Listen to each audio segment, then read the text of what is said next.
Hola, buenas noches, bienvenidos a esta nueva sesión, esta nueva reunión clínica. En esta ocasión vamos a contar con el equipo de la cuarta región de Coquimbo. Vamos a tener a la doctora Irene Donoso, gastroenteróloga del Hospital San Pablo de Coquimbo, a la doctora Regina Hernández, de la Clínica Elge de La Serena, y a la doctora Marianela Lira, que es infectóloga del Hospital de Coquimbo, para este interesante caso. ¿Ya? También mencionar que vamos a contar con la plataforma gracias al auspicio de Biotoscana. ¿Ya? Adelante, Irene. Ok, buenas noches. Bueno, en torno a un caso que tuvimos en el hospital, se nos ocurrió la idea de conversar del tema básicamente del Clostridium, que ahora se llama Clostridioides difficile, ya, y enfermedades inflamatorias básicamente de recaídas. Fue en torno a un caso que tuvimos a comienzo de año y que bueno, todavía estamos. Bueno, este caso es una mujer de 33 años que era fumadora hasta el 2019, usuaria de anticonceptivos, ninguna otra cosa significativa. Tiene antecedentes familiares con un componente autoinmune significativo, tiene un primo con una colitis ulcerosa, los padres que tienen una poliartralgia que nunca quedó claro qué tipo de enfermedad reumatológica probablemente tal tiene, ella desconoce más detalles. Bueno, su historia actual comenzó ya en el 2010, ya, con un cuadro disentérico que era intermitente, que ella no le daba mucho valor, y en el 2011, en relación a una mayor acentuación de este cuadro en torno al posparto, se le estudia y se demuestra que tiene una colitis que llegaba hasta el ángulo hepático compatible con una colitis ulcerosa. En esa ocasión se manejó con corticoides y mesalazina con una buena respuesta. De hecho, en el año 2012, al año siguiente, menos de un año de tratamiento, se hace una colonoscopía de control y se demuestra que tiene solamente una proctitis de carácter leve. En ese momento, la paciente desaparece de los controles y reaparece en los siguientes años en forma intermitente. Ella no fue muy buena en seguir sus tratamientos inicialmente. En el 2013, por ejemplo, se hospitalizó por reactivación más poliartralgia. Ahí comenzaron a aparecer poliartralgia periférica, codo, muñeca, rodillas. Se le sugirió, basado en lo anterior, comenzar con la cetoprina más mesalazina. Sin embargo, la paciente nuevamente tiende a perder los controles y cuando nosotros la veíamos de vez en cuando, ella me comentó que la verdad que la cetoprina no la toleró por intolerancia gástrica y la suspendió a los pocos meses. Por consiguiente, siguió usando la mesalazina en forma intermitente y ella comenzó desde aquella época a usar corticoides automedicados en forma intermitente, dependiendo de la sintomatología que ella tuviese. En el 2016 ya se hospitaliza por una crisis grave, seria, digamos, que requirió corticoides no venosos, pero logramos salir de ella y ya en esa época comenzamos a pensar en el tratamiento biológico, ya que no estábamos con ningún otro tratamiento. Se le hace una colonoscopía y muestra que tiene solamente rectosigmoiditis. Si nunca más volvió a ser tan extensa como en el diagnóstico. Al 2019, la paciente permanecía asintomática con mesalazina tanto en granulado como supositorio, pero ella es usuaria de corticoides, así que no era que los 5-ASA por sí solos estaban funcionando. Ella usaba corticoides en bastante frecuencia, escalando, pero llegaba a ser automedicada hasta 1 miligramo por kilo de peso. Bueno, en el año 2020, en periodo de pandemia, evoluciona con reactivaciones que implicaron varias hospitalizaciones durante el año pasado. La colonoscopía de medianos de años demostraba una proctitis ulcerosa, nada más. La paciente además comenzó con artralgia ya más acentuada, no solamente periférica, sino que además lumbalgia, que le limitaba bastante su deambular. Fue evaluada por reumatología, quienes sugirieron con un escáner que tenía criterios de una sacroileitis, donde era predominantemente más el lado derecho que el izquierdo, pero para afinar diagnóstico habían pedido una resonancia, pero por términos por tema de la pandemia ha quedado pendiente. Sin embargo, se logró recolectar toda su información y se presentó y fue aceptada por la ley Ricardo Soto en octubre del 2020 y se partió con el golimumab. Lo destacable es que a las pocas semanas de haber partido con esto, toda la sintomatología reumatológica que había sido de moderada intensidad desapareció. Pero ella partió en octubre. Ella completó su periodo de inducción, alcanzó a completarlo y el 25 de noviembre comenzamos con un cuadro, primer episodio, con un cuadro de una semana de evolución de diarrea, de fiebre, compromiso del estado general. El examen físico no había nada muy significativo. Tenía el laboratorio que mostraba que estaba bastante inflamada, con la PCR 118 y unos blancos que llegan a 14.900, casi los 15 que son los criterios actuales. El escáner no mostraba ninguna complicación, en el sentido que solamente mostraba inflamado la región del recto sigmoide y destacaba un teratoma ovárico, que no estaba descrito anteriormente en los exámenes anteriores. En ese momento se le indicó corticoide endovenoso y fosfacea vía oral y se hizo todo el estudio como pensando que pudiera haber clostridium de por medio. Sí, me salió positivo con AGDH, toxina A y B positiva. Igual se hizo pesquisa de citomegalovirus, que en esa ocasión salió negativo. Se partió con tratamiento con vancomicina, 250 miligramos cada 6, por 10 días. Este es nuestro primer episodio, nuestra primera. Ella estuvo bien, pasó, se recuperó, de posiciones normales, los blancos, la PCR todo bajó, estaba bien, y se autorizó para retomar el tratamiento biológico con el golimumab, que alcanza a recibir una dosis más. Eso estamos el 21 de diciembre.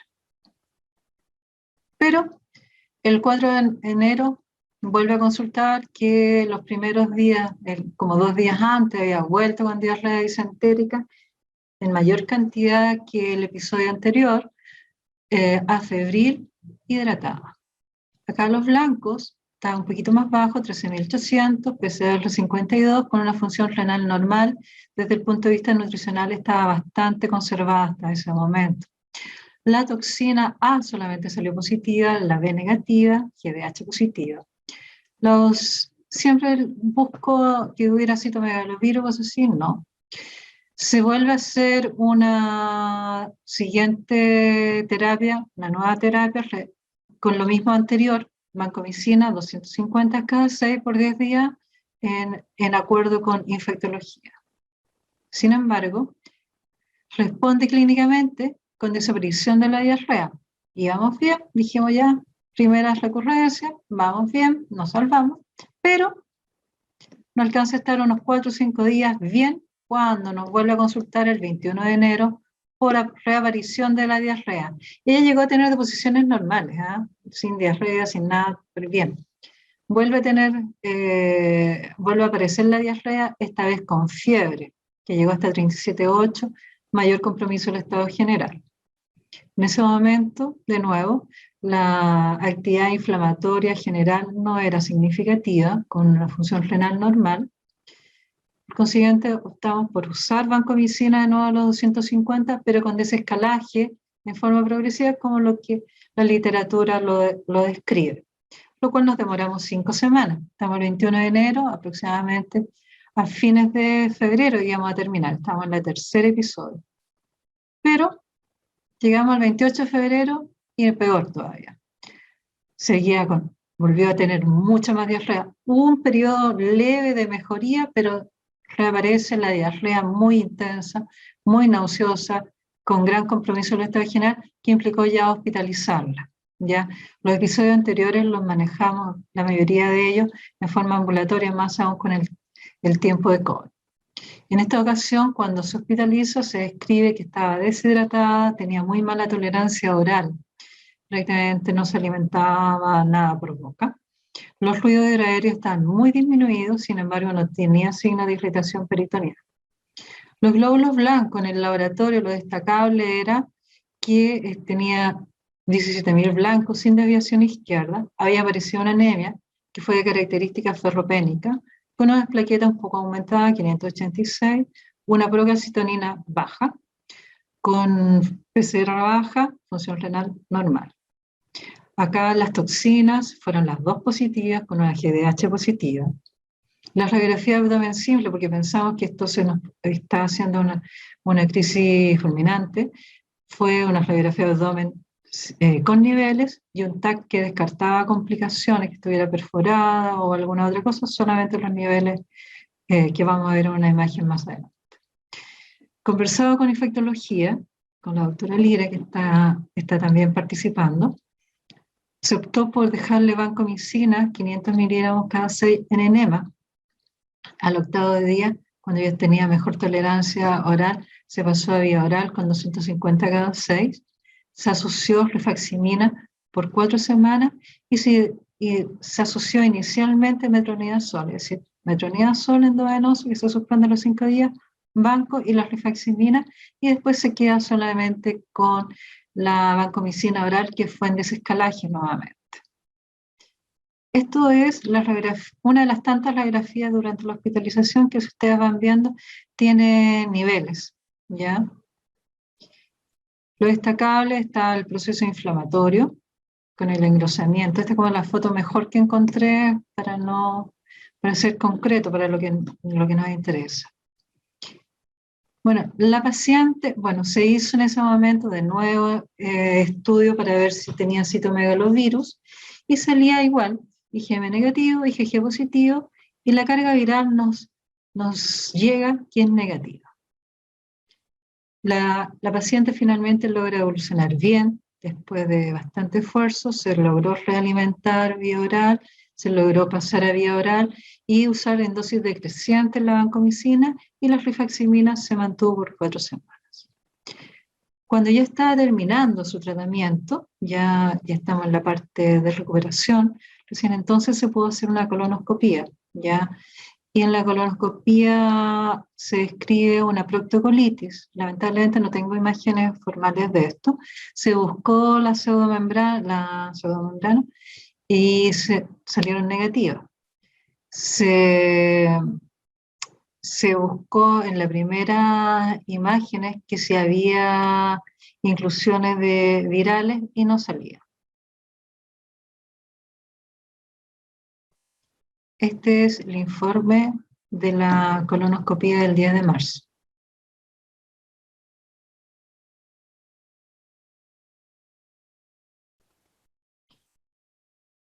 En el último episodio estuvimos muy cerca del cirujano, pensamos que la paciente iba a terminar en cirugía. De las biopsias de la colonoscopía, básicamente esta es una de las más destacables, que se ve el proceso inflamatorio predominantemente en la mucosa. Ya hay distorsión de la glándula, ya no se ve nada más significativo, y aquí tenemos un absceso críptico. No había nada más. Este fue el informe formal, que salía una colitis crónica activa intensa ulcerada, ¿ya? Ese es el caso. La paciente evolucionó bien, logramos salirnos de este nuevo último tratamiento. Hasta el día de hoy la paciente sigue con tránsito bastante conservado. La colitis como tal se ha mantenido a raya. Ella optó por quedarse con la mesalazina solamente. Tienen serias dudas de comenzar a retomar el tratamiento biológico, ya porque justo coincidencia de inicio del tratamiento biológico e inicio de estos episodios reiterados del clostridoides, que serían ahora, ¿ya? Y de hecho se está planteando ella irse a cirugía, ¿ya? Cuando en esto, debo reconocer que ahora último, volvimos a revisar el caso con el anatomopatólogo. Se hizo inmunohistoquímica, se hizo muchísimo más corte, y están descritos ahora en la inmunohistoquímica que sí había sugerencia de citomegalovirus, lo cual no fue descrito inicialmente. Sin embargo, pareciera ser que fue una coexistencia, porque no tuvo ninguna repercusión en la clínica para nada. Es como un dato off the record de esta semana. ¿Ya? Ese es el caso clínico que ameritó comenzar a estudiar, revisar el tema del Clostridium y las recidivas. Con la doctora Hernández, que es de la clínica Elki, que es la otra que va a presentar, con ella hicimos una revisión de la literatura y se supone que ahora la va a presentar, la segunda parte.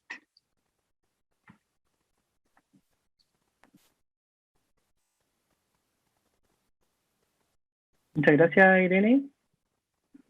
Si alguien del panel tiene alguna pregunta, algún comentario, la Regina.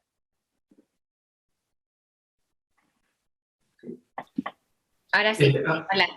Hola, hay una pregunta del público, que es de la Pauli Núñez, que pregunta que con una infección por Clostridium recurrente, si no plantearon la posibilidad de hacer un trasplante de microbiota fecal.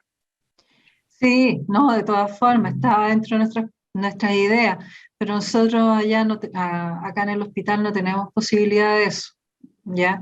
Pero estaba dentro de las teorías de tratamiento, de lo conversado estaba, ¿ya? Así que eso fue. Marianela, que es nuestra infectóloga, levantó la mano. Ella puede contestar Hola, también. un gusto, buenas noches. Un placer que me hayan invitado acá el día de hoy. La verdad que grata experiencia. Sí, de hecho no solo con esto, porque obviamente con todo esto de la pandemia, pacientes crónicos, en el hospital hemos tenido algunos casos de recurrencias por Clostridium donde se ha planteado el trasplante de microbiota fecal. Sin embargo, realmente por la localización de nuestra región no tenemos actualmente disponibilidad para realizarlo. Eso, estamos conscientes de que es una de las terapias que ha demostrado alta eficacia, al menos para las recurrencias en los últimos tiempos. Sin embargo, ya voy a encender la cámara. Hola, buenas noches. Hola, Marianela.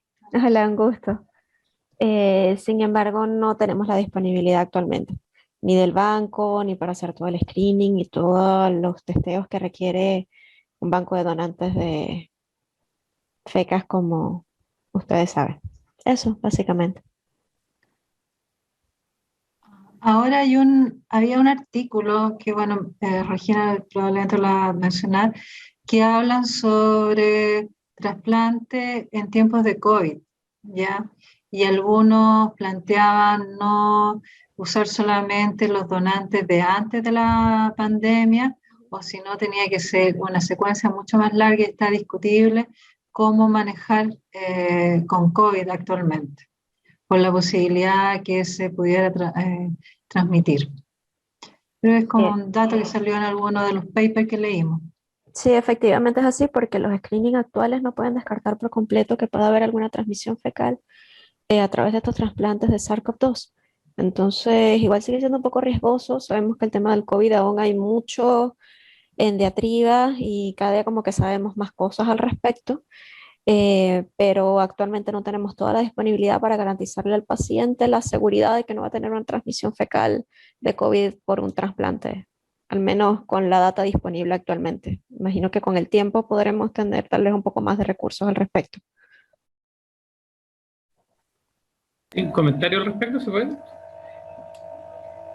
¿Se puede? Sí, sí. Sí, solo comentar que no fuera chiste que fina la región de ustedes, que no tienen caca para hacer trasplante. Yo encuentro que la realidad es que no se necesita mucho más que eso, ¿ah? No es necesario tener un banco especial y el screening, bueno, antes de la época COVID, claro, era muy estándar, o sea, hepatitis, VIH, similar a hacer transfusiones, algunos testeos de, obviamente, Clostridium, de infecciones intestinales.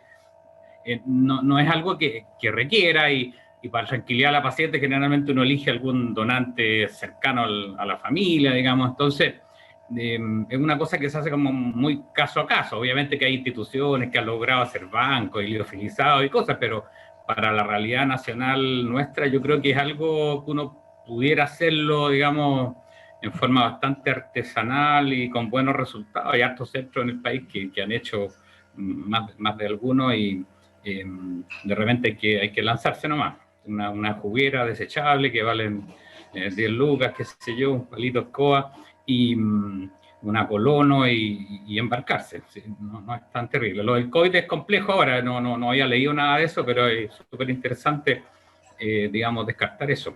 Eso, gracias. Doctor Álvarez tiene un comentario, tiene que hacer una pregunta.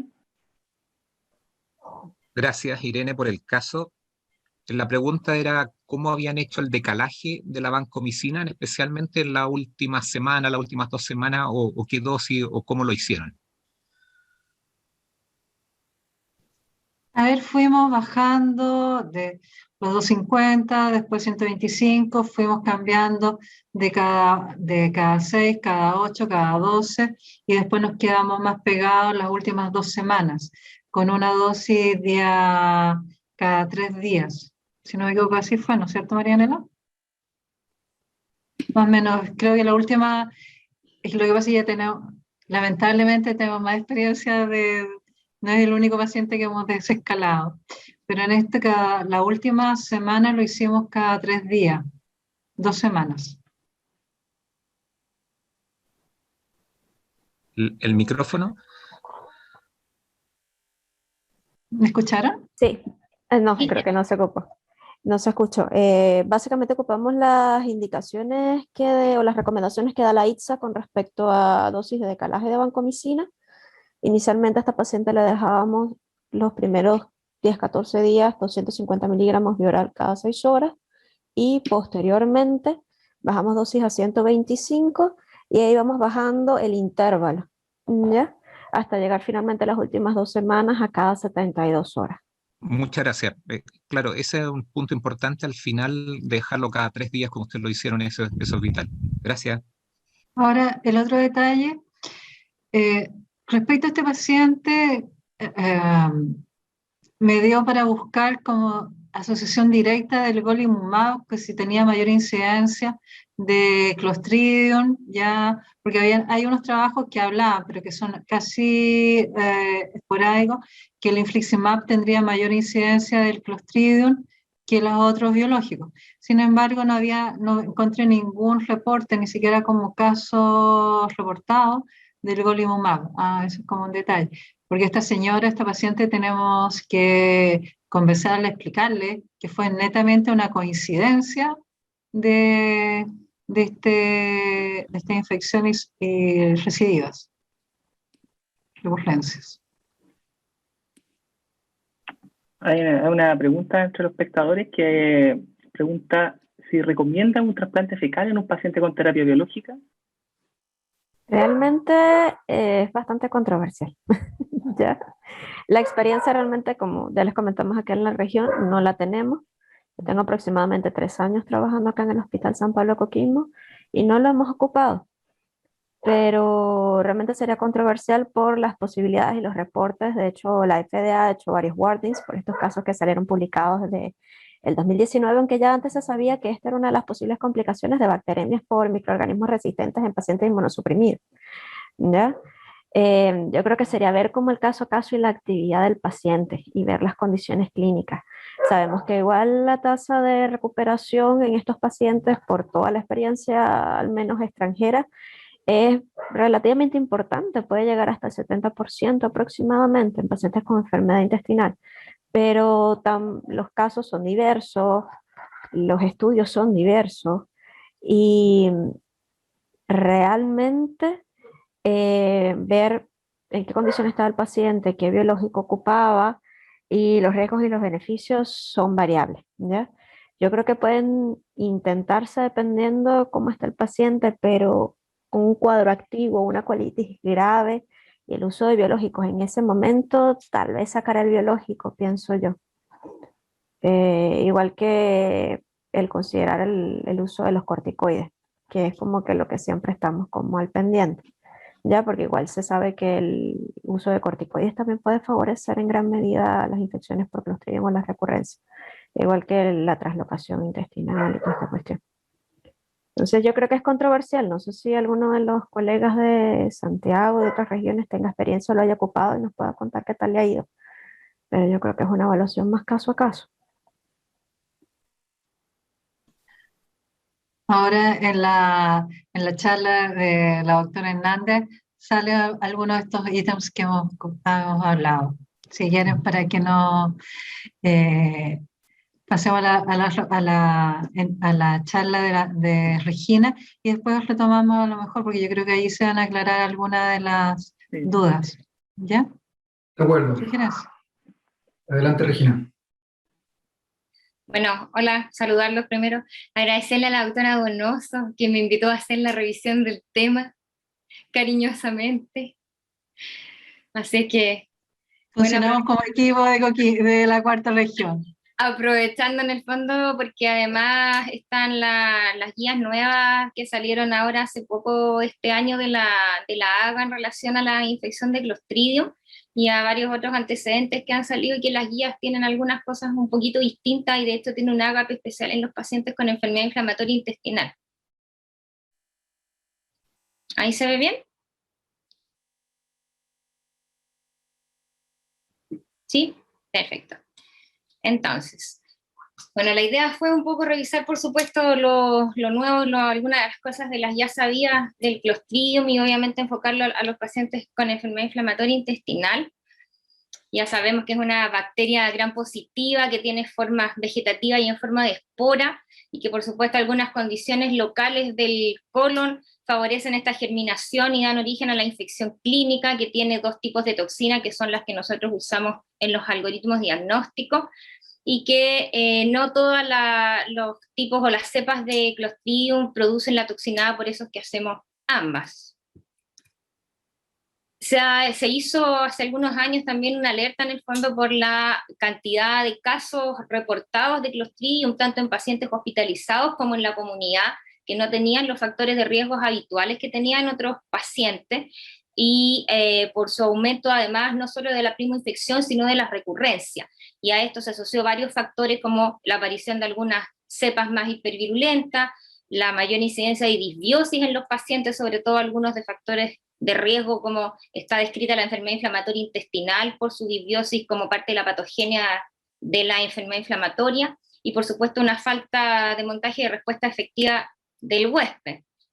Ahora, pese a ello, se notó una disminución durante los últimos años de lo que eran las infecciones asociadas a la atención médica, las visitas ambulatorias frecuentes que tienen los pacientes, no solamente de hospitalizaciones, pero sí además aumentó la colonización tanto en los pacientes ambulatorios como en los hospitalizados, y sí se demostró en algunos trabajos y en algunas revisiones que la colonización aumentaba hasta 6 veces el riesgo de desarrollar algún tipo de infección con los pacientes que tienen los factores de riesgo. En cuanto a las recurrencias, también se ha visto un aumento, los porcentajes llegan hasta un 35% después de un primer episodio, y por supuesto van aumentando en la medida que sigue habiendo recurrencia, cada episodio más difícil de tratar y más asociado a hospitalizaciones y a cuadros clínicos más graves. La base de todo esto es que a estos factores ambientales y del huésped son capaces de alterar o de provocar una disbiosis de la microbiota, y esto en cuanto a calidad y a cantidad de ella, y esto favorece la infección, y siempre, y se hace hincapié especial en estas guías y en algunas anteriores, en diferenciar lo que nosotros vamos a llamar colonización de infección. La colonización es un huésped que tiene las formas de esporas, pero que no tiene formas vegetativas que produzcan toxina, y de ahí de algunas disquisiciones también de los diagnósticos, a diferencia de un paciente que sí está infectado y que produce las toxinas. Y por supuesto, como yo les decía, todo esto mediado por la alteración de la disbiosis. Básicamente lo que se produce es que las formas vegetativas, cuando producen toxinas, producen una alteración de las tight junction, de las uniones estrechas, y eso permite el paso de neutrófilos y de monocitos de célula al lumen intestinal. Eso ayudado por alguna alteración de las sales biliares primarias y secundarias con predominio de las primarias, que son las que en realidad ayudarían al paso de las esporas a la forma vegetativa para contribuir al desarrollo de la infección. De los factores de riesgo hay varios que están expuestos y que son conocidos ampliamente, que está la exposición a los antibióticos, que es lo que desde hace años se mantiene como lo más frecuente, por supuesto la hospitalización, el ingreso a unas unidades de cuidado intensivo, la proximidad con un individuo que esté infectado o ahora con estos nuevos conceptos que esté colonizado, y el paciente que se coloniza con alguien que ya tiene la colonización previa puede hacer una infección por sus factores de riesgo individuales, la edad mayor de 65 años, las enfermedades subyacentes y la enfermedad inflamatoria intestinal, como yo les mencionaba, que ya está dentro de los factores de riesgo, la inmunosupresión en pacientes neoplásicos o con quimioterapia, y el uso de antiácidos que se ha descrito, pero que ahora también tiene algunos bemoles de acuerdo a las últimas revisiones. En algunas revisiones también se ha asociado los niveles de vitamina D que pudieran estar asociados a un desarrollo de una infección más importante, y por supuesto las cepas más virológicas que habíamos visto. Los antibióticos son clásicamente los mismos que nosotros ya sabemos en relación a los que son más raros, los frecuentes y los medianamente frecuentes. Y específicamente en el tema de enfermedad inflamatoria intestinal, nosotros tenemos algunas revisiones que se han hecho en los años más recientes, en que los pacientes con enfermedad inflamatoria intestinal, como se ha descrito en las incidencias, tienen más riesgo de presentar infección por Clostridium, y en este trabajo en especial se vio que los pacientes, se describió, tenían una tasa de infección mayor durante el primer año posterior al diagnóstico. Algunos habían usado metronidazol, sobre todo los Crohn de colon, por parte o por indicación por la enfermedad inflamatoria, y eso en el fondo no disminuía la posibilidad de tener Clostridium en algún momento. En este trabajo en especial no se vio diferencia entre ambos pacientes, entre ambos grupos, entre colitis ulcerosa y enfermedad de Crohn, probablemente derivado de que hay menor número de pacientes con enfermedad de Crohn de colon versus los que hay de colitis ulcerosa, pero por lo menos acá no se apreció una diferencia. Y sí, obviamente, ahí en las curvas del gráfico, la diferencia en los últimos años de la cantidad de casos de Clostridium en pacientes que tienen enfermedad inflamatoria versus los que no tienen una enfermedad inflamatoria intestinal. Esta es una recomendación de guías que salió el año 2017, y que además aquí quiero destacar que se mencionaba que los pacientes con enfermedad inflamatoria intestinal funcionan un poquito distinto a los pacientes que no tienen, y eso tiene relación a que son pacientes más jóvenes, que son pacientes que muchas veces no tienen el antecedente de exposición a antibiótico, que es mucho más frecuente que adquieran su infección en la comunidad y no necesariamente estando hospitalizados. Por lo tanto, son pacientes que son más de riesgo porque dentro de su patogenia tienen mayor disbiosis, por lo tanto tienen un mayor riesgo de recurrencia de la enfermedad por Clostridium que los pacientes que no tienen enfermedad inflamatoria. Tienen a lo largo de los años, ahí como se ve en la gráfica también, aumentado la incidencia de los pacientes con enfermedad inflamatoria y con Clostridium, y también la necesidad de hospitalización de los pacientes. Como decía entonces, los pacientes tienen mayor incidencia, presentan mayores recidivas, tienen mayor riesgo de tener recurrencias, y lo más importante es que además esto se asocia a una mayor posibilidad de fracaso de su tratamiento de base para la enfermedad inflamatoria. Por lo tanto, además, dentro del contexto de la infección, la necesidad de intensificar su terapia, tasas mayores de colectomía, mayor incidencia de las complicaciones postoperatorias, aumento de la morbilidad y de la mortalidad con estadías hospitalarias más prolongadas por la severidad de los casos. Y por supuesto que se recomienda, dadas todas estas circunstancias, que en cualquier reactivación de enfermedad inflamatoria intestinal nosotros debemos ir dirigidamente a buscar y hacer el diagnóstico de Clostridium difficile. En cuanto al diagnóstico, está por supuesto la primoinfección. Aquí en todas las guías que yo revisé y que se han publicado se hace hincapié en que si uno debe buscarlos en pacientes que estén sintomáticos, con o sin enfermedad inflamatoria, pero no en pacientes que sean asintomáticos, y lo que ellos han definido para eso son 3 o más deposiciones líquidas en 24 horas asociadas a dolor abdominal. Puede haber por supuesto en algunos casos ilio, y por supuesto con algunos de los factores de riesgo asociados. La recurrencia, que en el fondo se diagnostica dentro de las 8 semanas posterior al episodio inicial, y sí se hace hincapié además en no realizar estudios en pacientes, como yo decía, asintomáticos, y ellos no recomiendan el estudio con exámenes posterior a iniciar o a terminar el tratamiento si es que hay una mejoría clínica. De los métodos diagnósticos tenemos los inmunoensayos para las toxinas, tenemos la medición de GDH, que son cepas enzimáticas, anticuerpos enzimáticos en las distintas cepas de Clostridium, ya sea que producen más infecciones o no.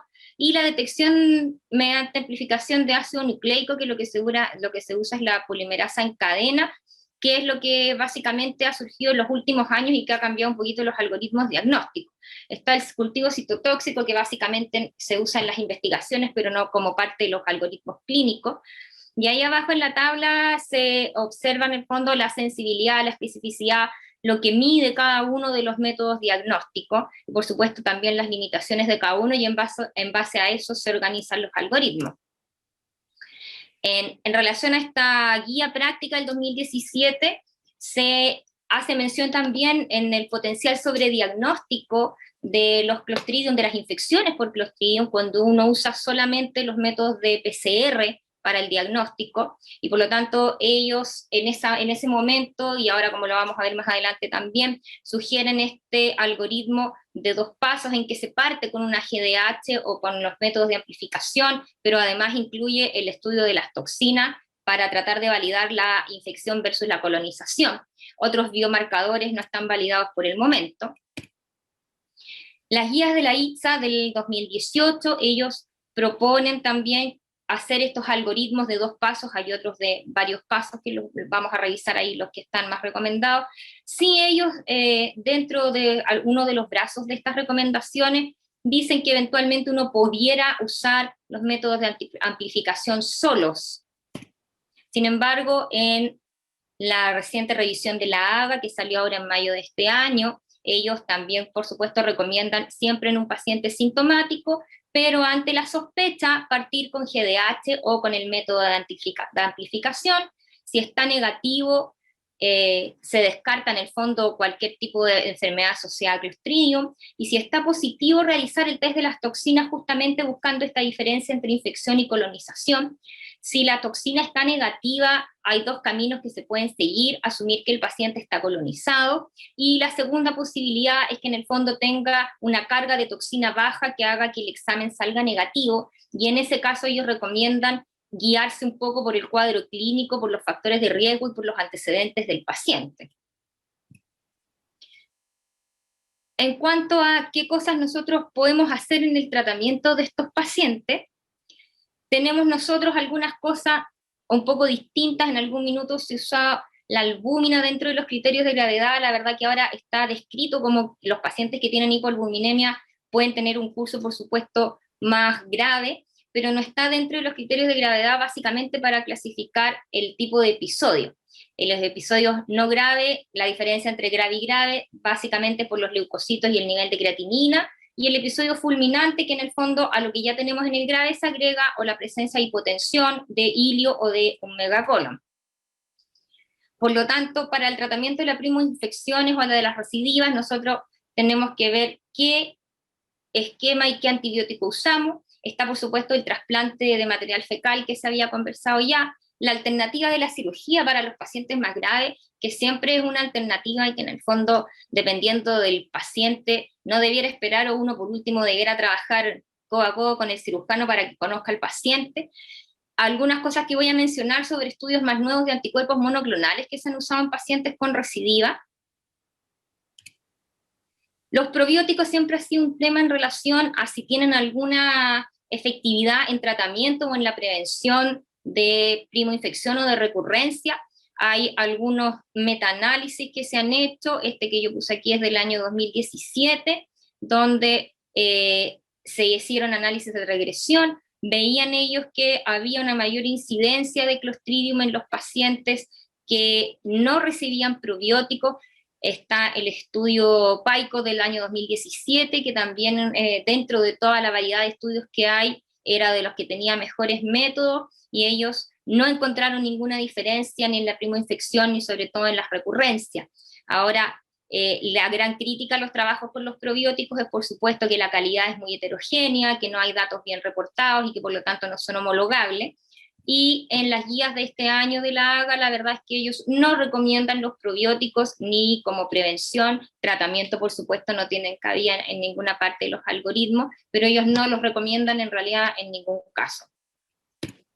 También como factor de riesgo, los pacientes hospitalizados o ambulatorios, se ha hablado de los inhibidores de bomba de protones. También hay algunos metaanálisis que han visto una asociación, algunos con significancia estadística y otros no, pero la verdad es que el cuestionamiento es similar en cuanto a la metodología para los trabajos que hay con probióticos, y por lo tanto la recomendación de la AGA de este año es que ellos no recomiendan o están en contra de descontinuar la terapia con antiácidos. Entonces consideran que no es un factor que aumentaría la gravedad o el curso o la incidencia del Clostridium, obviamente, por supuesto, en el contexto de que el paciente necesite tener una terapia de IVP por alguna razón justificada, pero en el fondo si la tiene y lo usa, no es una indicación suspendérsela porque tenga una infección por Clostridium.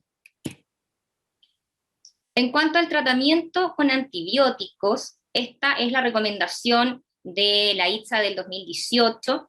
Ellos, la verdad que, por supuesto, por eso los criterios de gravedad para elegir el tipo de tratamiento que uno va a decidir para el paciente, y ellos en un episodio no severo parten con vancomicina o con la fidaxomicina y dejan el metronidazol como una tercera alternativa en el caso de que uno no tenga a disposición de los primeros 2 antibióticos, pero no lo recomiendan como de entrada para los pacientes, ¿ya?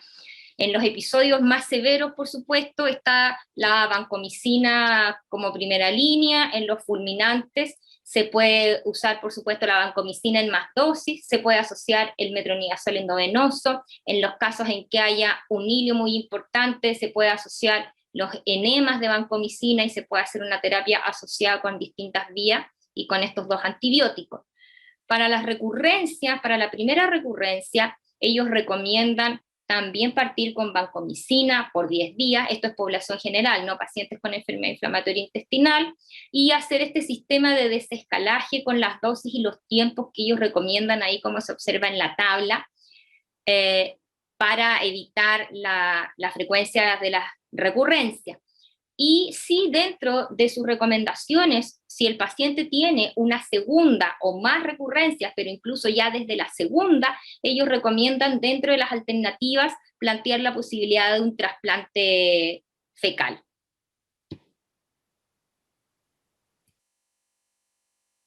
En cuanto a lo que recomiendan las guías de la AGA, ellos también parten con vancomicina oral o con fidaxomicina, pero ellos dan la posibilidad de que eventualmente en los casos no severos y con pacientes que tengan pocos factores de riesgo, pudiera uno partir con metronidazol, pero tampoco es la alternativa inicial, pero sí dejan un poco la puerta abierta que uno pudiera usarlo.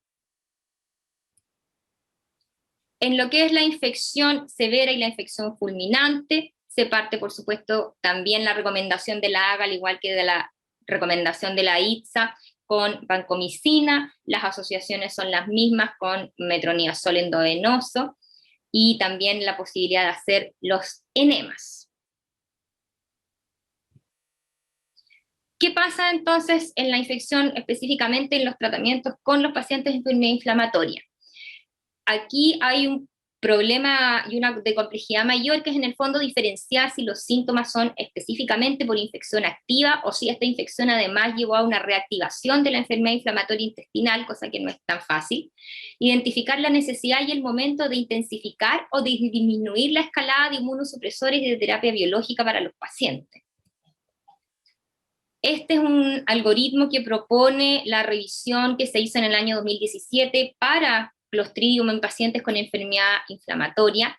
La verdad que ellos proponen que si el paciente está con una crisis aguda y que requiere esteroides, uno pudiera usarlos, pero sí obviamente debiera partir en forma concomitante el tratamiento para Clostridium, y los agentes inmunosupresores que el paciente está usando no debiera suspenderlos para evitar que se reactive más la enfermedad inflamatoria. Si está usando biológicos, ellos tampoco recomiendan suspender los biológicos, salvo probablemente en los casos de que haya una colitis fulminante y que uno piense que el paciente tiene un curso de mayor gravedad, pero en el resto de los pacientes ellos no recomiendan suspender las terapias de base. Y sí tienen este algoritmo en que ellos efectivamente parten, a diferencia de los pacientes que no tienen enfermedad inflamatoria, siempre se parte con vancomicina en el primer episodio en 125 miligramos cada 6 horas. Y ellos plantean ahí hacer una reevaluación al tercer o cuarto día de tratamiento, que es una reevaluación clínica, no es una reevaluación con exámenes de deposiciones o con otro tipo de metodología de laboratorio. Y eventualmente ellos proponen que si los pacientes no mejoran o tienen una mejoría parcial, parte del resto del cuadro clínico pudiera corresponder a lo que es la reactivación de la enfermedad inflamatoria de base. Por lo tanto, ellos también plantean que en ese caso hay que considerar el escalaje en su terapia inmunosupresora y biológico en vez de suspenderla. Y por supuesto, también dentro del algoritmo está considerado el trasplante fecal. En cuanto al trasplante fecal, para hablar algunas cosas, como se ha planteado ahora dentro de las posibilidades terapéuticas, la primera vez que se hizo fue en el año 2013 en forma más objetiva y con un protocolo más organizado, y desde el año 2018 la verdad que se está colocando en las guías como son las guías de la ITSA. En todos los estudios la verdad que ha tenido una eficacia bastante buena en relación a los pacientes que tenían de 2 a más recurrencias por Clostridium difficile, que no tenían muchas alternativas o que a pesar de haber usado múltiples esquemas antibióticos no tenían respuesta, y que claramente la eficacia es estadísticamente significativa y con valores que son bastante importantes. Y por supuesto hay distintas vías por las que se puede usar. La base fisiopatológica es tratar de restablecer la disbiosis, que nosotros vimos que tiene un papel importante tanto en la primoinfección como en las recidivas, sobre todo en los pacientes con enfermedad inflamatoria. Y dentro de las vías usadas se recomienda, por supuesto, la vía colonoscópica. Las cápsulas también son una alternativa que se manejan bastante. Dentro de lo que son específicamente los pacientes con enfermedad inflamatoria, sí se ha visto que tienen un poco menos de eficacia versus los pacientes con Clostridium sin enfermedad inflamatoria, pero que igual es mejor que los múltiples esquemas antibióticos a los que van a estar sometidos cuando tienen 2 o más recidivas. La mayoría de los pacientes en los que se analizó con enfermedad inflamatoria y Clostridium requirieron más de un evento de trasplante fecal. Y esta es una tabla del New England del año 2018 en que se establecieron algunos criterios que son básicamente los criterios de exclusión y los test a los cuales el donante debiera ser sometido. Pese a eso, en algunos trabajos o en algunos casos reportados ahora en los últimos años, se ha visto que cuando no se cumple en estricto rigor este protocolo es cuando aparecen los problemas de efectos secundarios, principalmente infecciones y bacteremia. Esta es una revisión que se hizo con 50 estudios desde el año 98 al 2015, y que estos pacientes tenían colitis por Clostridium refractaria o recurrente, eran pacientes con y sin enfermedad, con enfermedad inflamatoria, con y sin Clostridium, con síndrome de intestino irritable, varios también. Los efectos adversos, que principalmente una de las cosas que preocupa cuando uno elige este tratamiento, en este caso fue del 28%, la mayoría efectos adversos leves, y la mayoría además catalogados dentro de lo que uno puede establecer como posibles y probables, y solamente 5 de los eventos se definieron como relativamente relacionados al procedimiento. Si los pacientes tenían efectos secundarios menores, que eran diarrea, náusea o vómito, principalmente cuando se usaba la vía gastrointestinal alta versus cuando se hacía por vía gastrointestinal baja. Y este otro metaanálisis también, que incluyó 168 estudios, donde más o menos es similar. Los pacientes con la curación de recurrencia fue alrededor del 95%. Había algunos pacientes con enfermedad inflamatoria sin Clostridium que tuvieron un porcentaje de curación menor, y los efectos adversos que también eran muy bajos. Sí se reportó esto, que son 2 casos de bacteremias importantes con la muerte de uno de los pacientes, y sí los autores y los revisores de estos casos han dicho que en realidad lo que está fallando cuando se producen estas alteraciones es el grado de estrictez que hay en elegir al donante.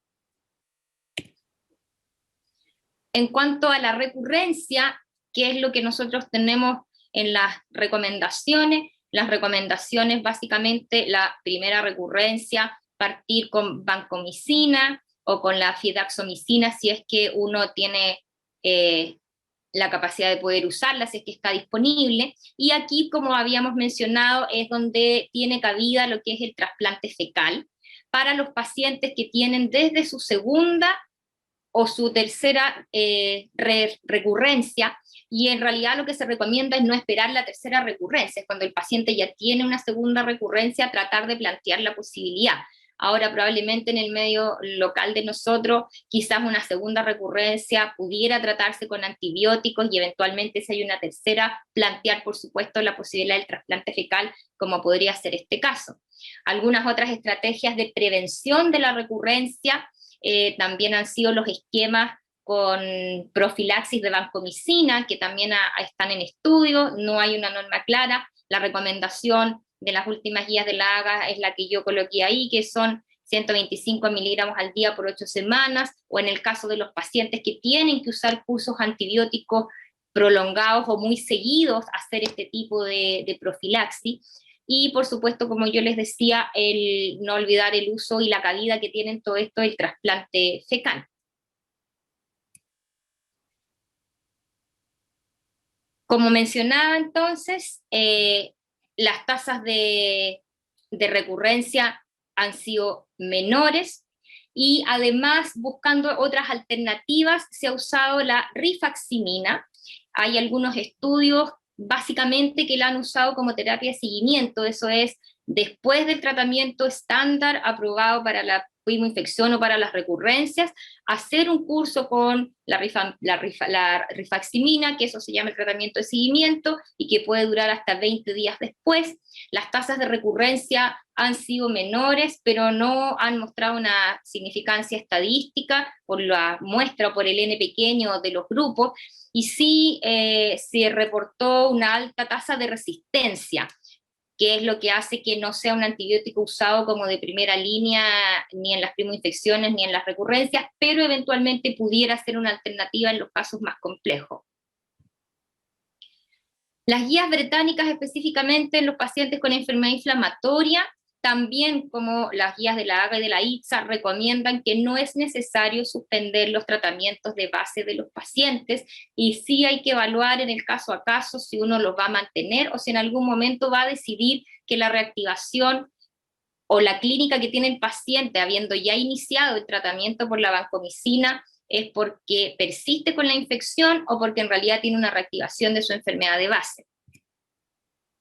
Específicamente para los pacientes con enfermedad inflamatoria, entonces las recomendaciones recientes de la AGA es que los pacientes tienen que partir en primera instancia con la vancomicina, y ellos también recomiendan no suspender la terapia inmunosupresora como recomendación general. Por supuesto, como les mencionaba, en los pacientes con cursos fulminantes, a lo mejor uno pudiera tomar otro tipo de decisiones, pero aquí en el fondo la balanza se inclina más a no suspender los tratamientos habituales.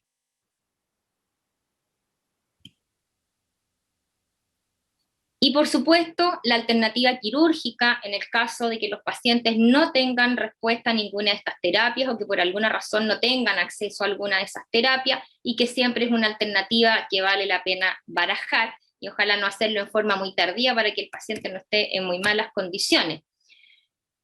A una cosa puntual que quería mencionar son estudios recientes que se están haciendo con anticuerpos monoclonales, que su mecanismo de acción es que se unen y neutralizan la actividad de las toxinas del Clostridium, y están haciéndose y se han hecho varios ensayos, y se usa principalmente, su cabida está en la prevención de las recurrencias, siempre es asociado al tratamiento habitual, no es en vez, es además del tratamiento estándar que nosotros hemos visto acá, y se usa una sola dosis. En el New England salió publicado el 2017 los estudios Modify 1 y 2, que tienen gran cantidad de pacientes, donde se probaron 2 de estos anticuerpos, que es el Bezlotuzumab y el Actosumab, y que el Actosumab no mostró mucha diferencia. En algún minuto había una rama solo con este anticuerpo monoclonal, la verdad que se vieron algunos efectos secundarios y esa rama se suspendió, y después se analizó ambos en conjunto o el Bezlotuzumab solo, y la verdad que el Bezlotuzumab solo era el que tenía mayor eficacia en disminuir las recurrencias. Esas son las comparaciones gráficas en realidad entre los pacientes que recibieron y que no recibieron su infusión. Recuerden que en el fondo estos pacientes tenían su terapia estándar, pero además se dio esta dosis única del anticuerpo monoclonal. Y este es un trabajo multicéntrico también, que reclutó pacientes del 2017 y del 2018, que eran 200 pacientes, y que la recurrencia en el grupo tratado fue de un casi 16%, con un seguimiento a 90 días y con una mejoría bastante importante de las recurrencias. Por supuesto, falta mucho que investigar, no es de acceso libre para todos los pacientes, pero es una de las alternativas más que se estaba barajando dentro de los algoritmos terapéuticos. Y la recomendación de la AGA, que sí este año ya lo menciona, es considerarlo la prevención de la recurrencia en pacientes que tienen muchos factores de riesgo y que no han respondido a otras terapias. Y no se recomienda en los pacientes con insuficiencia cardíaca, porque se ha visto que podía tener un efecto secundario mayor en ese tipo de pacientes. Este es un resumen un poco de lo que dice las guías de la AGA. Específicamente quise remarcar aquí lo que dice de la enfermedad inflamatoria intestinal, que es que los pacientes no deben suspender sus terapias de base, y que incluso uno debiera dentro del curso plantearse la posibilidad de escalar en la terapia en algún momento.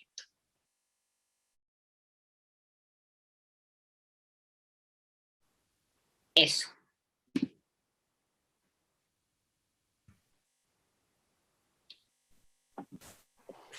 Muchas gracias, Regina, por la revisión. Después de terminado esta revisión, ¿qué te parece los pasos a seguir con este paciente que tiene? Sí, yo creo que en el fondo la alternativa mejor para ella es efectivamente tratar de hacer un trasplante fecal. Ha tenido varias recidivas, ha tenido varios cursos antibióticos, es una paciente de alto riesgo, estuvo con un tratamiento biológico que probablemente no tuvo relación con el Clostridium, no fue secundario a la terapia biológica en el fondo. Y yo creo que ella debiera ir a trasplante fecal, porque probablemente si se reactiva en algún momento de su enfermedad inflamatoria, lo más probable es que se vuelva a reinfectar y que vuelva a tener una recidiva además del Clostridium. Entonces aquí lo que tenemos que hacer probablemente es aprovechar este periodo como de ventana que tenemos en que está asintomática, para hacer alguna cosa que prevenga y que nos ayuda a no tener otra recurrencia y que eventualmente nos permita reinstalar las terapias para la colitis ulcerosa. Perfecto. Sobre pregunta aquí en el chat, bueno, habla sobre si alguien ha tenido experiencia con fidaxomicina. Ignacio está comentando esto, si existe alguien con experiencia con fidaxomicina. Yo no la he usado nunca, por lo menos, no sé si Manuel o Jaime. No tengo experiencia con fidaxomicina tampoco. De hecho, no sé si está disponible en Chile, ¿eh? Lo que yo he revisado, no. En Argentina sí creo que hay disponibilidad, pero acá en Chile, hasta donde sé, no está disponible. Es carísima, sí, las guías y las normas siempre dicen que la diferencia de precio es enorme, entonces la mencionan porque ha tenido bastante éxito en los trabajos, pero en realidad el acceso parece ser la limitante. El precio diario en Estados Unidos es casi $1 millón solo por el tratamiento. $1 millón diario es impracticable en la práctica nuestra acá. Sí. El doctor Pizarro está levantando su mano. Sí, está levantando la mano, Gonzalo. Sí, muchas gracias, Regina, por la revisión muy completa y muy didáctica. Hacer un par de alcances como práctico. Habitualmente cuando nosotros pedimos la toxina acá en Chile, afortunadamente viene en muchos lugares con el GDH incluido, que es el examen más sensible junto con la PCR para la detección del Clostridium difficile, y el que a veces nos puede generar los falsos positivos, que es cuando hay que tener muy en cuenta las toxinas. En el caso de la paciente en cuestión, tuvo 4 recurrencias, por lo tanto yo estoy súper de acuerdo con con lo que señalaste recién, de que eventualmente se podría practicar un trasplante de microbiota fecal ahora, que es cuando ella está, entre comillas, en su mejor momento. Recalcar que su terapia biológica no tiene ninguna relación con que haya tenido una infección por Clostridium difficile, ni la primera, ni la segunda, ni la tercera, ni la cuarta, en el fondo. Y si ella en algún minuto requirió partir biológico porque tuvo esta reacción adversa a la cetoprina, o eventualmente ella fue poco adherente a sus tratamientos, pero estaba la convicción de que ella necesitaba biológico, yo creo que hay que reinstaurárselo en cuanto se pueda, porque no hay que, en el fondo, llegar a la convicción de que el biológico no tiene relación con las infecciones por Clostridium difficile.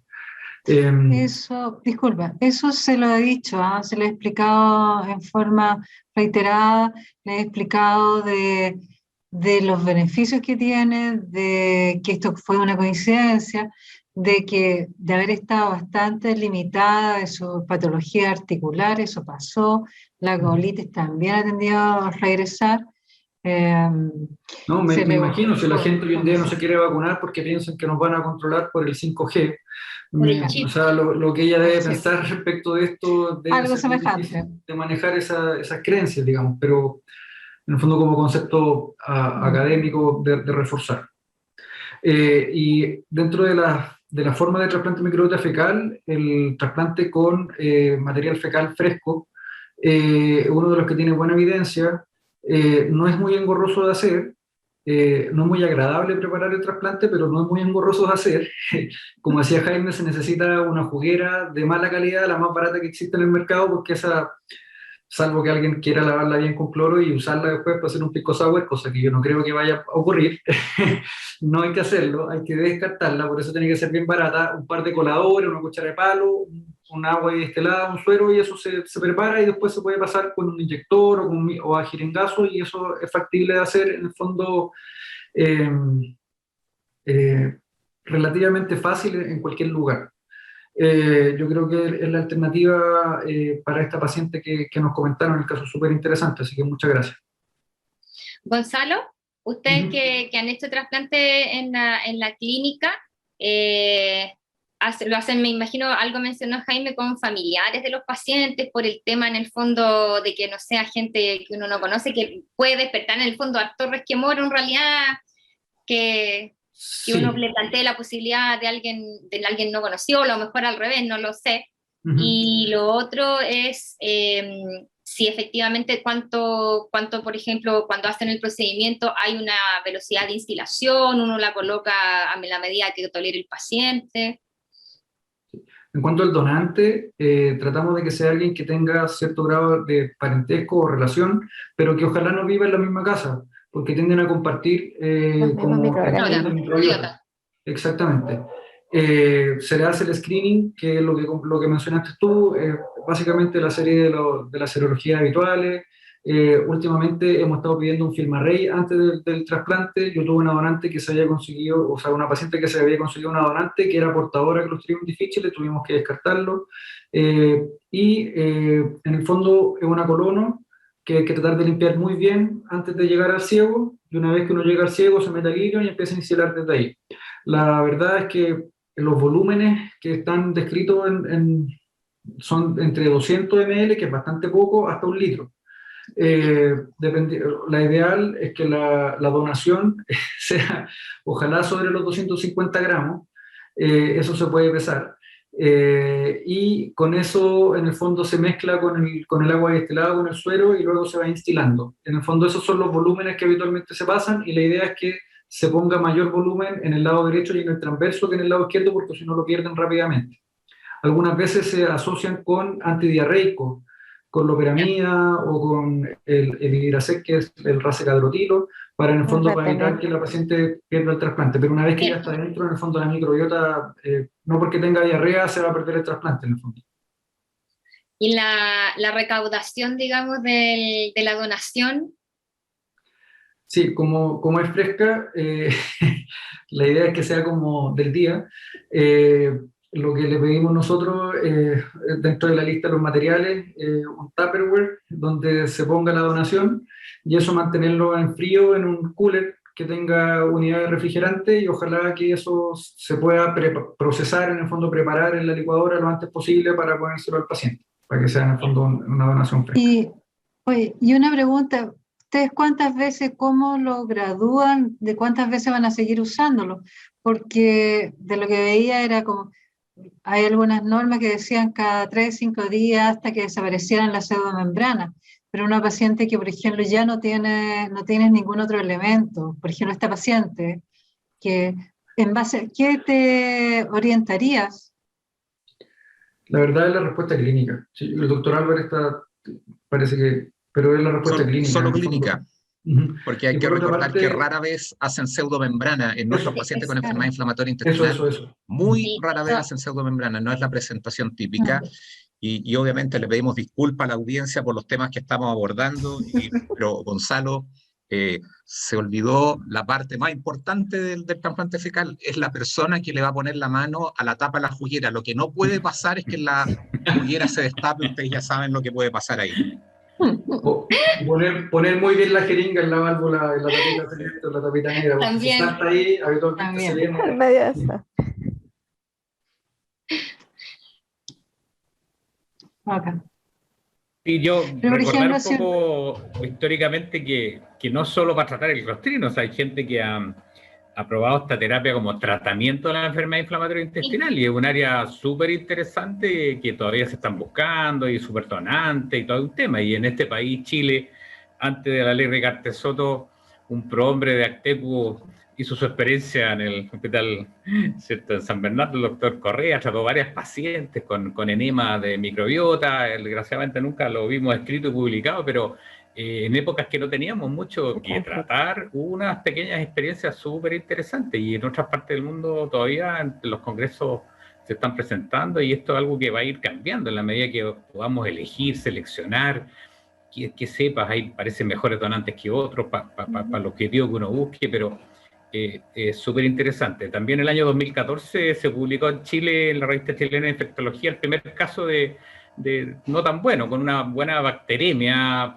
en un paciente con Crohn y Clostridium, en un paciente del doctor Quiera, en que hizo una bacteremia por Escherichia coli muy sintomática y todo un paciente después de trasplante de microbiota, lo que demuestra que obviamente no es una terapia absolutamente inocua y tenemos que seleccionar los pacientes bien, pero que hay experiencia en los congresos de gastro en los últimos 10 años se han presentado experiencias de muchas partes, de recuerdo de Concepción y de otros lugares fuera de Santiago también con buenos resultados. O sea, algo absolutamente implementable, caca y buena voluntad y un laboratorio muy estándar, que es lo que le hacemos a los donantes de sangre, en cualquier banco de sangre, y la parte microbiológica, obviamente, de posiciones que hay que buscar.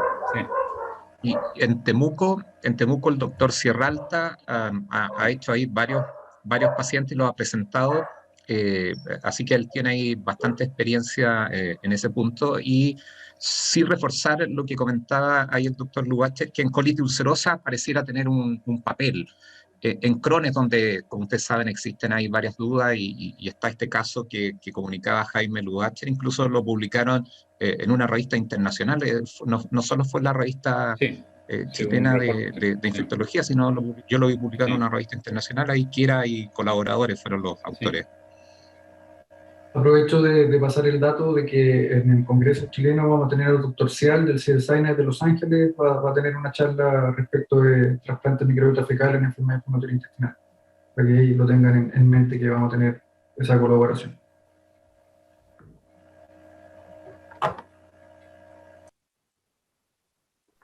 Hay una pregunta en el chat de la doctora Núñez, Alex, bien importante, o sea, bien interesante de compartir. Sobre el uso de experiencia de vancomicina tanto en ampolla vía oral versus vancocap. ¿Qué será mejor? No sé qué opinión tienen. Las guías indican, de preferencia obviamente los americanos ocupan los comprimidos de vancomicina. Sin embargo, son bastante costosos para nuestra realidad. En el hospital al menos no las tenemos disponibles. No sé si en algún otro centro en Santiago tal vez exista la disponibilidad. Y si bien algunas literaturas dicen que la capacidad de las ampollas de vancomicina y la efectividad puede ser menor a los comprimidos, al menos nosotros en nuestra experiencia clínica nos ha ido bien. ¿Ya? Es simple y fácil de preparar. La indicación la prepara la enfermera, hace la dilución y no hay mayor conflicto. Es líquido, de hecho se puede pasar por sonda nasogástrica, así que en pacientes críticos nos puede dar algunas facilidades, siempre y cuando recordando que en pacientes con nutrición enteral u otros, para mejorar su absorción y su actividad, debería, por estas cuestiones farmacológicas, suspenderse primero, lavar un poco la sonda, administrar el medicamento, esperar unos 30 minutos, lavar de vuelta y reiniciar. ¿Ya? Pero la experiencia con los comprimidos no la tengo por falta de disponibilidad en el hospital y el costo. Es importante el costo también. Patricia Ibáñez quiere... Sí, la vancomicina en ampolla funciona muy bien, y es la experiencia de todos. No, si no tienen vancomicina, que es muy cara además, o más cara, pueden usar en ampolla y funciona bien. Es la experiencia que todos hemos tenido al respecto. Y solo reforzar un concepto, porque además conseguir una vancomicina en cualquier parte de Chile, un día sábado en la tarde, domingo en la tarde, si algún paciente, por supuesto que ahí es imposible, está en los hospitales, la pueden conseguir. Y por lo tanto, en un paciente que tiene una crisis leve, absolutamente lo mostró la doctora Hernández, el uso del metronidazol. Y ahí es donde llama la atención, en las mismas guías que menciona la doctora Hernández, recomiendan, por ejemplo, vancomicina mucho antes que el metronidazol, pero la misma dice, fuerte recomendación, y solo quiero que la miren ahí, la que mandó, muy baja calidad de la evidencia cuando recomiendan vancomicina sobre metronidazol y dicen, sí, fuerte recomendación, muy baja calidad de la evidencia. Muy baja calidad, sí. Exacto.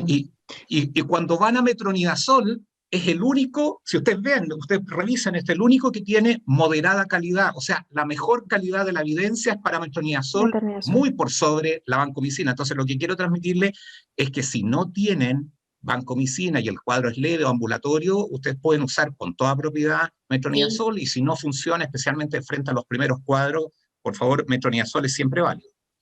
Sí, de hecho la realidad de nosotros es así, o sea, nosotros en la clínica tampoco tenemos vancomicina para darle a todos los pacientes ambulatorios de primera instancia. Ya con los hospitalizados igual nos cuesta un poco, de repente se acaba el stock y es complejo. Entonces también creo que el metronidazol sigue siendo una buena alternativa en los casos no severos, y los pacientes ambulatorios andan bastante bien.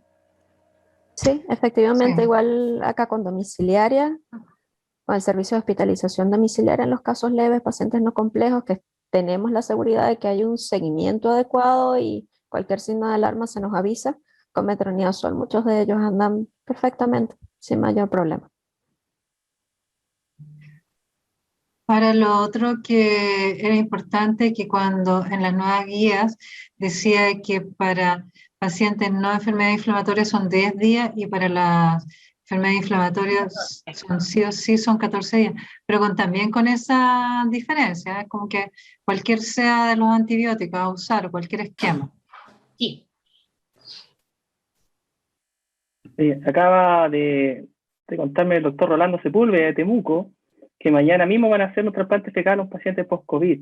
Entonces, Temuco tiene bien interesante el caso, de una amplia experiencia, así que ahí quizás contactarlos también. Está bueno saber cómo les va. Exacto. Interesante. Sí, muy bueno. Alex, Regina. Sí, el doctor Patricio Ibáñez quería hablar, le estaba pidiendo que lo pasaran. Hola. No sé. Ahí está. Por ahí está. ¿Llegó? Hola. Sí, no, ya está. ¿Cómo está. están? Sí, sí. Muy buenas noches. Sí, algunas cosas, excelente presentación, Regina, y muy interesante el caso. Hay algunas cosas en relación al trasplante. Yo diría que el trasplante, el del donante, muy importante es que el estudio es más profundo que incluso que la transfusión de sangre. Incluye HTLV, y también hoy día deberíamos incluir el PCR de COVID. De COVID. ¿Cierto? Que es Claro, eso es una lo más cosa que tenemos que tener en cuenta. Y respecto de la cosa práctica que preguntaba Irene, en relación a que la infusión del material fecal lo hacemos desde el ilion hacia proximal, privilegiando el colon derecho y eventualmente posicionando el paciente post-trasplante en decúbito lateral derecho por un rato, y podemos usar algún antiespasmódico con el fin de retener esto, y generalmente una infusión es suficiente, y clínicamente si se requiere uno podría hacer una segunda. Es importante saber que muchas veces el donante, que en este caso nosotros siempre usamos un familiar, a veces uno se lleva sorpresas y los donantes caen. De 500 personas seleccionadas, al final terminan siendo muy poquitos los que pueden donar, y cuando se usa material fresco congelado, esa es una de las razones, que al final el costo del screening del donante puede ser en nuestro medio sobre 500.000 pesos. Y eso es importante porque tiene que asumirlo una persona que está sana, y que tiene que asumir ellos, ese donante, el costo de ese screening, que no es menor. Y por último, no olvidar la colesteramina, y que puede ser coadyuvante en el manejo de la diarrea, el volumen, y porque tiene un efecto de atrapar las esporas. Muchas veces como puente trasplante, la rifaximina también es una alternativa que uno podría usar, y hay alguna publicación de colitis por Clostridium difficile muy severa, que la infusión a través de secostomía de vancomicina podría ayudar. Eso a veces nos podemos apoyar ahí con los proctólogos. Esas cosas ahí quería comentar respecto de esto del trasplante fecal, que Manuel y Gonzalo lo ven divertido, pero la verdad que es muy divertido. Una cosa, algún momento, no me acuerdo en cuál de los papers leía, que lo que hablaban, por ejemplo, cuando van a la cirugía, le hacían la colostomía y hacían un lavado profuso de hasta 8 litros de PEG, lavaban muy bien, y en el mismo momento hacían el trasplante. Eso era como cuando estaban en situaciones críticas, era lo que está, una de las cosas descritas. Y lo otro que lo tomé como modo, como un dato, porque a la larga no se considera que la albúmina está descartada como patrón de gravedad o que nos sirviera para algo. Sin embargo, había un trabajo que por lo menos para mí me pareció interesante, que el hecho de que cuando la albúmina estaba en un proceso agudo y estaba bajando, era un mal índice, porque en general la albúmina, al traspasar al lumen, actuaba normalmente como un quelante de las toxinas. Entonces, esa era como la lógica original de la hipoalbuminemia y la importancia que pudiera tener. Pero lo menciona así como, yo creo que hay muchos, quedamos con la sensación nosotras tres que estuvimos revisando el caso, que hay muchos cables sueltos que van en investigación, que hay que verlo. Con respecto a la colestiramina, hay algunas revisiones donde sugieren que su uso debería ocuparse separado a la vancomicina, menos en estos pacientes graves donde pudiéramos ocuparla en coadyuvancia, porque farmacológicamente puede unirse a la vancomicina y generar una disminución de su actividad intraluminal intestinal. Entonces, para los ambulatorios. Sí, entonces hay que estar al pendiente también del momento de la administración, que a veces son detalles técnicos que se nos pasan un poco, ver los intervalos y qué tan separados o cercanos están la administración de ambos fármacos, porque si no, más bien podemos disminuir la actividad de la vancomicina. Dentro de las preguntas que está haciendo el público, en el embarazo, ¿cuál sería la recomendación en estos casos? Para dar un Clostridium, metronidazol, vancomicina. La vancomicina todavía está en las normas, decían que estaba aceptado. La guía de la AGA, sí, recomienda la vancomicina para las embarazadas. Es que y para la lactancia también. Que la vancomicina de administración oral no tiene absorción ni paso sistémico, es solo actividad intraluminal. De hecho, a veces los colegas nos dicen, oye, tienes fallo renal, la ajusto, ¿no? No requiere ajuste. A veces hay pacientes que dicen, no, es que es una alergia a la vancomicina o creo que tiene una reacción alérgica por absorción a la vancomicina. Sería extremadamente raro. Entonces, está aceptado y es seguro. Igual si es un caso leve, pudiera ocuparse metronidazol. Así como la endovenosa no sirve para tratar el clostridio. No sé si el paciente está con una sepsis por estafilococo con banco endovenosa, igual que le tienen que dar oral. A veces preguntan eso, oye, pero ya está con vancomicina endovenosa. No, Correcto. son ambas terapias, endovenosa y oral, porque van a tener actividades distintas. Por O sea, lo tanto, siempre la es oral, importante recordar claro, eso. Claro, no atraviesa la barrera hematoencefálica en el fondo, o sea, placentaria cuando se usa por vía oral, que era la pregunta un poco que se hacía en el chat. Claro, en el embarazo siempre banco. Sí. Metronidazol no se usa en el primer trimestre, potencialmente se podría usar el segundo o tercer trimestre. Más avanzado el embarazo, sí. Sí, correcto. Depende de la disponibilidad. Sí, obvio. Claro está. Más preguntas al público. En este trasplante fecal, el doctor Javier Chaguán está preguntando si tiene que hacerse resuelto el cuadro diarreico, bueno, como en este caso, o pensando que hay que prepararlos con PEG, o sea, van a hacer más diarrea. Esa preparación con PEG así en dosis alta era cuando estaba mencionado cuando se hacía la ida a cirugía. Eso es un tipo de tratamiento quirúrgico. En eso, era como complementario al tratamiento quirúrgico en un paciente crítico. Por eso ahí se hacía como un gran lavado, es lo que leí. La preparación con PEG antes del trasplante también ayuda a como una función mecánica de eliminación de esporas, así que habitualmente la preparación con polietilenglicol previo a la colonoscopía es una cosa que se hace. Entonces, el mensaje para el Y el doctor Javier antibiótico Chaguán se mantiene hasta el día del trasplante. un buen mensaje.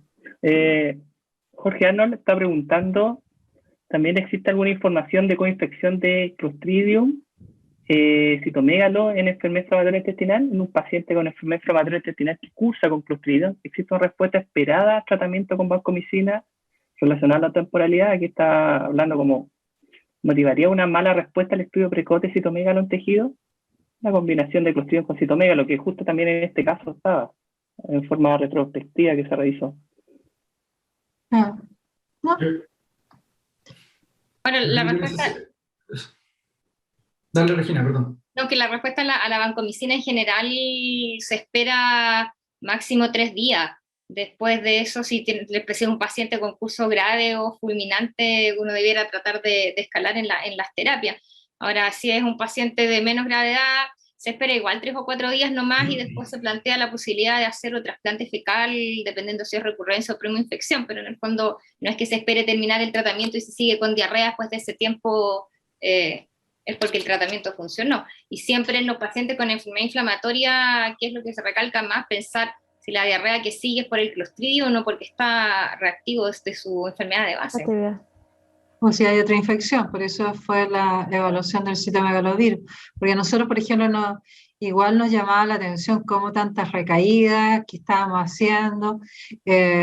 Algunos de estos episodios nosotros los manejamos ambulatoriamente. Tenemos sistema de hospitalización domiciliaria con un control de enfermera, etc.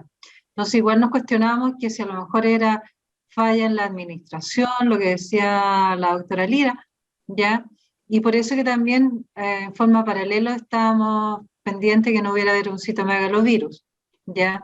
Y lo que la doctora Lira no sabía que fue lo último, que en la última biopsia que esta semana hicimos inmunohistoquímica de las biopsias pasadas, nos apareció que sí habían inclusiones, cosas que inicialmente en los primeros análisis no habían aparecido, pero probablemente lo asumimos como que existía, pero no estaba no estaba siendo patógeno en el momento. En ese momento. Además que hubo buena respuesta a la terapia. Pero no sé yo no qué encontré asociado. No sé qué opina de Pato el Gonzalo, no sabía de la última biopsia, si será tan epifenómeno encontrar inclusiones de citomegalovirus en el tejido colónico o no. Con Carlos Agüero revisamos las crisis que habían ocurrido en 114 crisis. Encontramos en un paciente que tenía coexistente Clostridium y citomegalovirus. Y la verdad es que es lo que dice un poco la Irene, que de alguna manera el Clostridium es probablemente el agente más patogénico y difícil es precisar cuál de los dos. Ahora, este paciente fue una colectomía, o sea, no yo creo que tiene que también que ver muchas veces con la severidad del cuadro clínico. Generalmente es tan severo que cualquiera que pasa por ahí se infecta, se queda enganchado. Y lo que yo quería comentar es que raramente el Clostridium también puede aparecer en los pacientes que tienen una colectomía con ileostomía, y ahí uno puede tomar la PCR o el estudio a través del contenido de la ostomía, pero también puede aparecer una diarrea por Clostridium difficile en el intestino delgado, para que lo tengamos en cuenta en los pacientes ostomizados. El comentario que yo quería hacer era en relación con que tanto Clostridium como citomegalovirus son los dos coinfecciones que determinan refractariedad al tratamiento, y que cuando nosotros ingresamos a un paciente con una enfermedad inflamatoria intestinal, una colitis ulcerosa, sobre todo con una crisis grave, dentro de los algoritmos está hacer la colonoscopía con biopsia y también tomar con inmunohistoquímica para citomegalovirus. El rol de la IgG y la IgM y de la carga viral, la verdad es que para diagnosticar una colitis por citomegalovirus es muy pobre, digamos. El diagnóstico se hace con la histología, con la inmunohistoquímica de primera línea, actualmente también pudiese hacer con PCR. Ahí también es un poco difuso, no hay como algo muy categórico al respecto, pero habitualmente se habla de por lo menos sobre 5 núcleos positivos para plantear que el citomegalovirus pudiese tener un rol más preponderante en la actividad inflamatoria del paciente. Ese era el comentario que quería hacer. En esta paciente, la verdad que la inmunohistoquímica fue muy débil, ¿eh? Eso que yo creo que se correlaciona con la evolución de ella, ¿ya? Eso. Continuando con las preguntas, la doctora Edith Pérez de Arce pregunta si, considerando los factores genéticos involucrados, la enfermedad inflamatoria y autoinmunidad potencial en familiares, ¿recomiendan igualmente el donante sea relacionado con la familia?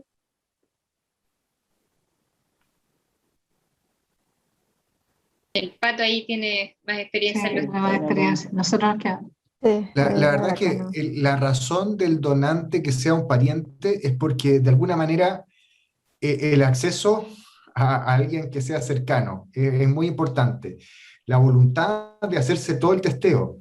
Tercero, la presencia de la honestidad respecto de los hábitos o factores potenciales de riesgo de contaminación, de infecciones, digamos. Esos son los factores que nos hacen preferir un donante versus un voluntario X.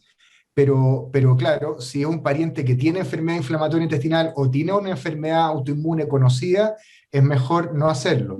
Y es mejor no hacerlo. Y la otra cosa es considerar la carga de vitamina D que mencionó Regina, y que no muchas veces pasa por alto, y estos pacientes tienen niveles de vitamina D de 7, 8, cargarlos con vitamina D puede favorecer las uniones estrechas, y con eso ayudar a que el Clostridium sea erradicado. Siguiendo con las preguntas, muchas gracias. René Rojas pregunta también en la otra parte, en un paciente con crisis, colitis ulcerosa y Clostridium, sin respuesta o deterioro, ¿sirve de algo controlar la toxina o algún otro parámetro durante el tratamiento para evaluar cuánto pesa la actividad del Clostridium versus la actividad de la enfermedad? No, como yo le mencioné, los controles de posiciones intratratamiento, la verdad que no están recomendados, porque más lo que desorienta que lo que ayudan a tomar decisiones en realidad. Entonces, el curso clínico básicamente es lo que uno tiene que irse guiando, y por cómo ha sido la respuesta histórica hacia atrás de la enfermedad inflamatoria. Sí, es tal como dice la doctora Regina, realmente ninguna guía ni ningún consenso recomienda hacer este seguimiento. Básicamente a la clínica. Hay que seguir evaluando al paciente y ver la respuesta al tratamiento. No tiene ningún peso. Y es muy frecuente a veces verlo en algunos servicios. No, es que le tomamos un control porque sigue con diarrea. Eso no se hace, no corresponde. Bueno, estamos en la hora. Creo que ya no hay más preguntas. No sé si alguien quiere agregar algún otro comentario del panel. Yo solo quiero agradecer el caso de Irene, y la revisión de Regina estuvieron de muy alto nivel, así que muchas gracias. Y es un tema candente siempre. No, gracias a ustedes. Gracias a ustedes. Nosotros felices de poder verlo por la pantalla. Era más bonito cuando íbamos a Coquimbo, pero bueno. Bueno, ya habrá el momento de que vuelvan. Pero Volveremos. los podríamos invitar a que ayuden para el trasplante. Sí. Yo puedo ir a trasplantar. Ustedes que tienen experiencia. No, Ustedes saben no que te voy a nosotros quitar acá en ese la honor, región Pato. estamos felices. Sigue tú, nuestro trasplantólogo. ¿Ah? Te lo dejo enterito ese. Todo tu placer, dice Procedimiento. Manuel. Sí, yo tengo como meta hacer más trasplantes que Wim Buchel, así que Te van a incluir en la Sociedad de Transplantología de Chile, Pato. Y hemos hecho las gestiones, pero se niegan estos gallos. No quieren. oye, cuando Muy bien. quieran, ¿ah? Ya, Muy cerrado. Ya, Por un supuesto. gusto. nosotros tú 5 sabes horas que ya. somos felices, ahí inventando cosas. Te vamos a tomar la palabra, Patito. Muy bien. Sí, yo Vamos. gentilmente, perdón, tengo que agradecer a nuestra invitada, que es de otra área, que es de infectología, la doctora Lira, Sí. que ha sido un gran aporte. Así que, en nombre de Regina y mío, realmente muchas gracias, Marianela, por haber ayudado. ¿Ya? Ya, muchas gracias Y gracias por a la ustedes. invitación. La verdad que la experiencia con estos últimos pacientitos ha sido bastante desafiante. No contamos con todos los recursos, a veces hemos tenido que hacer algunos esquemas un poquito esotéricos, como le digo yo a los colegas, para poder rescatarlos. Y más ahora con esta pandemia de COVID, donde algunas cosas las hemos tenido limitadas y se nos ha hecho dificultoso algunas cuestiones, pero bueno, gracias a Dios han salido adelante y con todas las ganas de seguir y gracias por todos sus aportes, porque hemos tenido estos pacientes al borde del trasplante y no hemos podido hacerlo. Y hasta ahora hemos podido, pero queremos en algún momento implementarlo con el otro colega. Nos faltan algunas cuestiones, pero estamos en eso.